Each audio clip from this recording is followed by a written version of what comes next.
नमस्कार, मैं हूं रंजीत छाबड़ा। आप देख रहे हैं धमतरी का लोकप्रिय चैनल MGTV। आइए चलते हैं खबरों की ओर।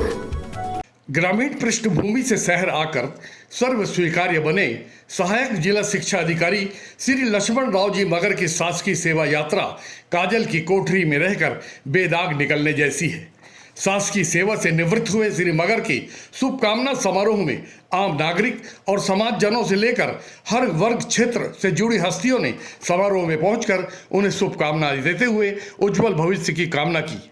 वक्ताओं ने उनके सेवा कार्यकाल को ऐतिहासिक उपलब्धियों भरा बताते हुए कहा कि वे कर्तव्यपरायण, दृढ़ इच्छा शक्ति के धनी और टीम वर्क के साथ ही ईमानदार प्रयासों के लिए सदैव याद किए जाएंगे। श्री लक्ष्मण राव मगर ने आगंतुक सभी महानुभावों का सेवानिवृत्ति समारोह में पधारने के लिए आभार व्यक्त करते हुए कहा कि अब वे धर्म समाज सेवा के क्षेत्र में दूसरी पारी खेलेंगे। संगठन से वहीं से ही अपने कर्मचारी संगठन के ये भूमिका में आए और आज अभी भी ठीक है अपना सेवानिवृत्त हो चुके हैं। शासकीय दायित्व का निर्वहन करते हुए ये सब शासकीय नियम के तहत तो होना ही होना है, पर आज भी कर्मचारी अधिकारी फेडरेशन के ये महामंत्री के पद पर है, आज भी है। अभी उसके पद पर भी हटाया नहीं गया है, वो ऊपर से निर्देश आने के बाद हटाया जाएगा, वो अलग मुद्दा है, बशर्ते आज भी है। और हमारे जो भी कर्मचारी संगठन के जो भी दिशा निर्देश जो होता है उसमें वो मुख्य रूप से बहुत अच्छे ढंग से वो भाग लेते हैं। और आप सबको मालूम है कि हम दोनों की जोड़ी जो है एक प्रकार से राम बलराम की जोड़ी इस प्रकार से रहते थे और ये सदा रहेगा, और जब तक से वो रहेगा वो यहाँ रहेगा और हम लोग एक साथ में रहेंगे। आप सबको मैं अपना लक्ष्मण राव मगर जी के इस सेवानिवृत्ति के कार्यक्रम में उपस्थित हूँ, उसके लिए मैं धन्यवाद देता हूँ। जय हिंद, जय भारत, जय छत्तीसगढ़। करूँगा उसके पहले इंसान तो बहुत देखे हैं, लेकिन इसके 4 लाइन में बोलना चाहूँगा। क्या करेगा प्यार वो ईमान को, क्या करेगा प्यार वो ईमान को, क्या करेगा प्यार वो भगवान को, जन्म लेकर कर न सका जो प्यार जो इंसान को। तो इंसान को प्रेम, अपनापन जो देना है, जो अपने व्यवहार में है, वो आप लक्ष्मण जी से देखेंगे कि कैसे इंसान को प्यार करके, अपनापन करके उनकी समस्याओं का समाधान करते आए हैं। तो मैं चंद्रा सर को आमंत्रित करूँगा यहाँ पर। मगर दंपति डीओ साहब और उनके सती साहब और इस हाल में उपस्थित समस्त सुजन साथियों, बात तब की है 2007 में एक बार पहले क्या होता था कि चूंकि मैं उस समय डाइट में था, तो डाइट की एक परंपरा थी, हर महीने डीओ, डीपीसी, बीओ और बीआरसी के साथ में मंथली मीटिंग किया करते थे हम लोग। तो 2007 में हमारे यहाँ परिहार साहब थे, तो तब की बात है। उसके पहले ये धमतरी के डीओ के उसमें सहायक डीओ, और उस समय हर दिन हर स्कूल का निरीक्षण, और उसमें ये मिलता था कि अमुक शिक्षक इतने लेट से आए और ये शोकास छुट्टी से सारा चीज चलता। तो मन में एक ये सवाल कि ऐसा कौन आदमी है भाई, उससे मेल मुलाकात तो हो जरा, और रोज उसकी समीक्षा मतलब उसकी आलोचना करते हैं, टीचर लोग टीका टिप्पणी करते हैं, तो जरूर कोई बात तो होगी उसमें। तो संयोग से उसी समय जब हम लोग मीटिंग किए थे, तो पहली बार उसमें इनसे मेल मुलाकात हुई थी। वो चूंकि शेड्यूल इतना टाइट रहता था कि बहुत ज़्यादा इनसे उसमें चर्चा नहीं हुई। उसके बाद में उस मीटिंग के जस्ट 1 हफ्ते के बाद में हमारा एक संकुल है नगरीय विकास में बाजार बुरडी, तो बाजार बुरडी में मैं करीब 150 लिए एक बच्चों को लेकर के एक कम्युनिटी पार्टिसिपेशन का कार्यक्रम कर रहा था मैं बाजार बुरडी में। तो उस समय मेरे मन में अचानक इशारा आया कि मेरे अभी मैं एक संकुल समन्वयक ने कहा कि सर आप लक्ष्मण राव मगर जी को बुला लीजिए, तो बेहतर हम लोग। और उसमें क्या था कि जो 150-200 बच्चों को लेकर मैं गया था, तो उसमें 10-12 गाँव में हम लोग को बातचीत करनी थी, कम्युनिटी पार्टिसिपेशन, शिक्षा में सामुदायिक सहभागिता को लेकर के। तो आधा घंटा पहले उन्होंने मुझे सुझाव दिया कि सर आप लक्ष्मण राव मगर को आप कॉल कर लीजिए, यदि आ जाएंगे तो अच्छा होगा। तो मैंने कहा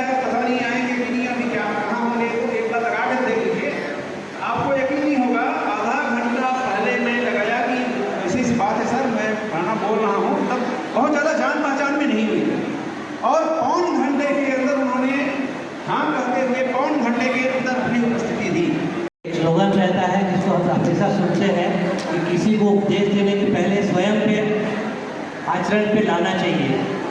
तो आप लक्ष्मण राव मगर से सीखेंगे कि स्कूल में सबसे प्रथम प्रार्थना के पहले अपने पहुंचते थे, ताकि सब टीचर समय पे पहुंचे, और जो भी कार्य करना है उसकी सबसे पहले उनकी उपस्थिति रहती थी। तो ये हमको सीखने मिला कि अगर जिम्मेदारी लिए हैं तो समय पे उसे पूरा किया जाए। और इसी कड़ी में मैं सभी का आशीर्वाद, यहाँ पर शुभकामनाएं इन्हें हम प्रेषित करते हैं। और आभार के रूप में मैं लक्ष्मण राव जी को बुलाऊंगा यहाँ पर कि इन सबको अपनापन और प्यार जो मिला है उसके लिए 2 शब्द अपना उद्बोधन करें। मेरे अग्रज वरिष्ठ जन जिनका अपार स्नेह प्यार मुझे प्राप्त हुआ, उपस्थित माताएं, बहनें, शिक्षक साथियों, मेरे स्टाफ के साथियों, जिनके साथ मिलकर मैंने काम किया। शायद चंद्रा जी का मेरे प्रति ज़्यादा स्नेह था या चंद्रलाल जी का मित्रता का जो राग बाहर निकला, विषय इतना ही था। जब मैं बातचीत करता था अपने शिक्षक साथियों से तो एक ही लाइन बोलता था कि आज मैं आपसे बातचीत कर रहा हूँ ट्रेनिंग में, तो मैं आपके ऊपर कोई एहसान नहीं कर रहा हूँ। पहला शुरुआत में यही करता था। दूसरा, आप मेरी बात को सुन रहे हो तो आप भी किसी पर एहसान नहीं कर रहे हो। मैं बोला पूछो क्यों, आपने ऐसा क्यों बोला सर, ये पूछो। तो एक आध जवाब टीचर रहते पूछते थे कि आप ऐसा क्यों बोले। मैं बोलता था मैं भी तनख्वाह लेके बात कर रहा हूँ, आप भी तनख्वाह लेके सुन रहे हो, मुफ्त में कुछ नहीं कर रहे हो। बस मेरा एक ही तर्क था, मैं भी तनख्वाह लेके बोल रहा हूँ, आज बातचीत कर रहा हूँ, उसका भी पैसा शासन से ले रहा हूँ, और कल भी आप सुन रहे हो वो भी पैसा लेके सुन रहे हो। इसलिए कोई आप उपकार नहीं कर रहे हो, मैं भी उपकार नहीं कर रहा हूँ। ये मेरी एक सोच थी, बहुतों को बुरा भी लगता था। और धीरे धीरे कोशिश किए, परिवर्तन धीरे धीरे आते गया और जबरदस्त परिवर्तन धमतरी जिला में दिखा। मैं हरमरी कला में 20 साल था। एक घटना ऐसी थी जिसका मैं उल्लेख करूंगा। मेरा एक कहता है कि मैं जिस जगह काम कर रहा हूं, मैं मार खा जाऊं चलेगा, लेकिन वहां के अनुशासन को टूटने नहीं देता। हाथापाई हो जाए चलेगा, काला पकड़ा हो जाए चलेगा, लेकिन कार्यालय का और विद्यालय का अनुशासन कायम रहे, इस पर मेरी पूरी जोर लगती थी। किसी की हिम्मत नहीं होती थी कि मगर सर के रहते कार्यालय हुज्जत कर दे या स्कूल को हुज्जत कर दे। अमेरिका में था एक भोलाराम यादव नाम के एक छात्र था 12वीं का, वो मुझसे हुज्जत कर दिया और मेरा कॉलर पकड़ के खींचा तो मेरा जेब जो फट गया था। मैं उसके बाल को पकड़ा, घुमा के पटका और उसके ऊपर चढ़ गया और उसका पूरी धुनाई किया। वो भी हट्टा कट्टा था, वो भी मुझको पलट के मेरे ऊपर चढ़ गया। इस तरह सार्वजनिक रूप से 26 जनवरी के दिन हम दोनों ने 4-5 बार एक दूसरे को पलटे उल्टे, लेकिन उस विद्यालय के अनुशासन को मैंने टूटने नहीं दिया। मेरे प्रिंसिपल साहब धोनी जी थे। विषय आया, उसके पिताजी वहां टीचर थे हमारे साथ में, वो तमाशा देख रहे थे। बाकी लोग बोले कि तुम्हारा बेटा रोकते क्यों नहीं, बोले अच्छा मारा थे। उसके पिताजी बोलते थे। और आश्चर्य की बात होगा कि मेरे अच्छे विद्यार्थियों ने मुझको अपने शादी का निमंत्रण नहीं दिया, लेकिन भोलाराम अपनी शादी का निमंत्रण दिया था। जिनकी मैं खूब तारीफ करता था वो विद्यार्थियों ने मुझको निमंत्रण नहीं दिया, लेकिन भोलाराम और उसके जैसे और बदमाश विद्यार्थी थे, वो लोग मुझको शादी का निमंत्रण किए थे और मैं जरूर जाता था। मतलब जब उसको समझ आया, हृदय परिवर्तन हुआ, तो उसको समझ आया कि मगर सर ने किया था वो सही किया। मैं उस पराकाष्ठा तक जाके अनुशासन बनाए रखता था, कोशिश किया। एक कोशिश मैं धमतरी विकास खंड का बताऊंगा। मैं जनपद के बैठक से लौट रहा था, प्रभारी बीओ था, एक सिन्हा टीचर था, किसी बात पर हमारे दुबे बाबू से विवाद हो गया था। तो दुबे बाबू को कॉलर पकड़ के खींच के निकालना था। ठीक उसी समय मैं पहुंच गया। मुझको समझ नहीं आया, लेकिन मैंने ये देखा कि हमारे बाबू कॉलर पकड़ा है। मैं उस सीनियर टीचर को 2 रापट मारा ऑफिस में और छुड़वाया, और दोनों पकड़ के ले जाकर अपने टेबल में बैठाया। फिर पूछा, मैं बोला सिन्हा तू दुबे का कॉलर पकड़ा था? हाँ। गलत किया? किस विषय में पकड़ा था मैं नहीं जानता। कॉलर पकड़ा था, गलत किया, ऑफिस की मर्यादा को तोड़ा, गलत किया? हाँ सर गलत किया। मैंने भी तेरे को मार के गलत किया, मैं भी क्षमा चाहता हूँ, तुम भी क्षमा मांगो दुबे से। और उन्होंने भी कहा कि सर मैं क्षमा चाहता हूँ दुबे से, चलो। मैंने कहा मैं भी तेरे से क्षमा चाहता हूँ, मुझको मारना नहीं दिया, लेकिन परिस्थिति वक्त मैंने तेरे को मार दिया। और दोनों को चार दिया, कुछ खत्म करा। इस तरह के मैं थोड़ी प्रयास किया। अनुशासन के मामले में मैं ज्यादा लोग बड़ा दुखी भी थे, कई लोग तारीफ भी करने की ईमानदार हो। बाकी चलते रहा। आप सबका स्नेह मिला, मेरे साथियों का स्नेह मिला। डीओ ऑफिस में मैंने लगातार 10 साल काम किया। बहुत सारे उतार चढ़ाव देखा। चंद्रा जी ने कहा ना बीच में मैं एक बार सस्पेंड हो गया। जो काम मैं किया नहीं उसके लिए आज मुझको सस्पेंड किया गया था। मैंने भीम साहब जैसे कलेक्टर को लिखित में दिया, सर आपके लिखने से मैं सस्पेंड हुआ हूँ, इसको आप ठीक कराओ नहीं मैं हाईकोर्ट में आपको चुनौती दूंगा।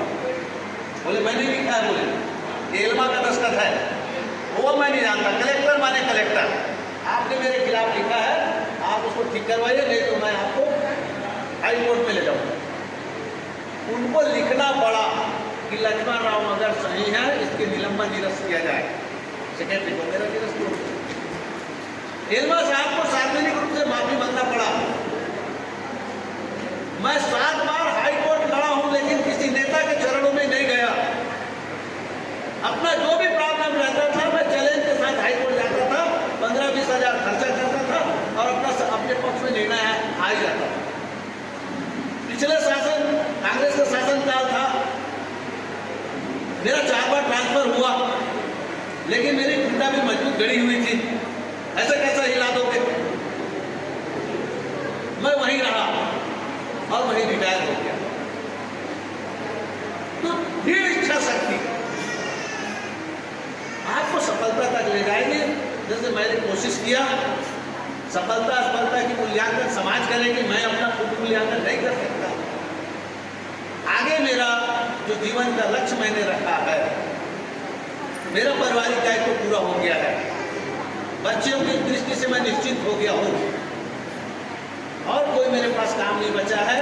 सिर्फ समाज के क्षेत्र में मैं काम करूँगा और सरकारी विद्यालय के क्षेत्र में निःशुल्क काम करूँगा। मैंने ये संकल्प लिया है। जो शिक्षक प्रधान पाठक मुझको बुलाएगा, मैं अपने खर्चे से विद्यालय में जाकर काम करूँगा, तब कहूँगा कि मैं अब एहसान कर रहा हूँ। इसके पहले तक मैंने एहसान कुछ नहीं किया, अपने तनख्वाह से पैसा लेकर सरकार से पैसा लेकर काम किया, इसलिए कोई एहसान नहीं। अब मैं अपने खर्चे से जो भी काम करूँगा तब कहूँगा कि मैं एहसान करूँ। मैंने कहा अपने साथियों से, जब बुलाओगे मैं आऊँगा, अपने खर्चे से आऊँगा। अभी तो टीएडीए लेके काम किया, सब काम किया हूँ, तो क्या एहसान किया हूँ मैं? इस तरह की मेरी छोटी छोटी सोच है।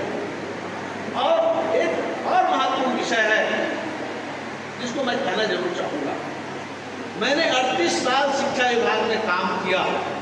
मैं आज बहुत ही गर्व के साथ और बहुत स्वाभिमान के साथ आगे और कहूँ कि मैं बहुत घमंड के साथ इस बात को आपके सामने कहना चाहता हूँ कि 38 साल में हराम का एक भी रुपया मैं अपने हित में और अपने परिवार या बच्चों के हित में नहीं लगाया। बहुत ही इस बात को मैं बहुत घमंड के साथ कहने की आज सामर्थ्य रखता हूँ।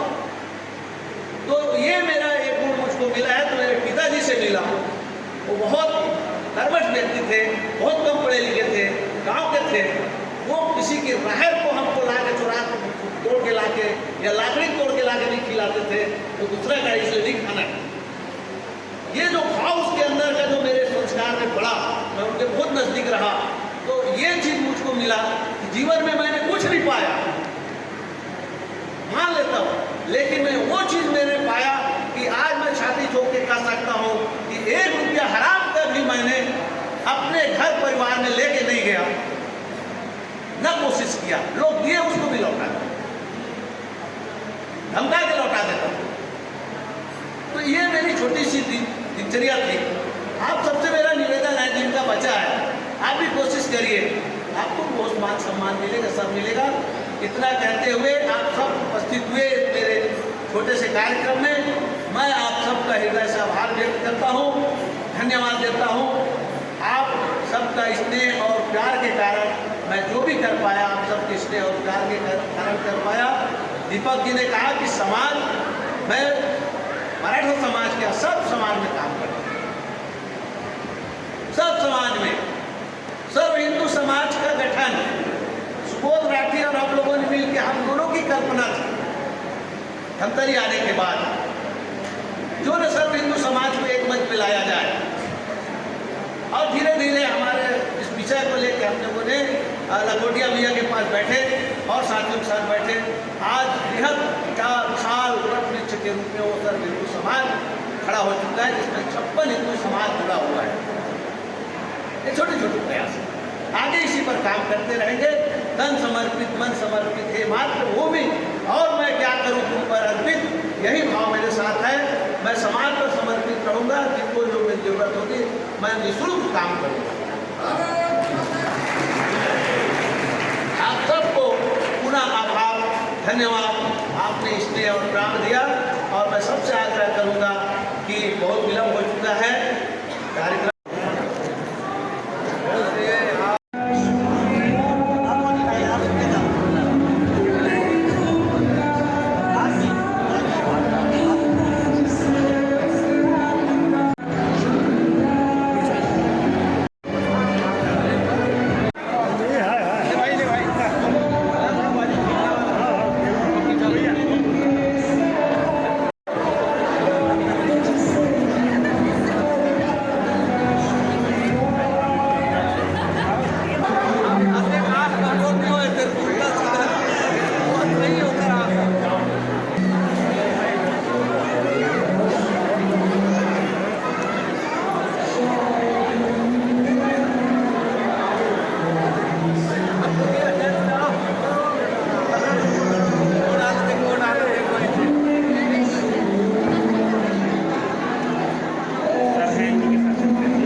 मेहरबानी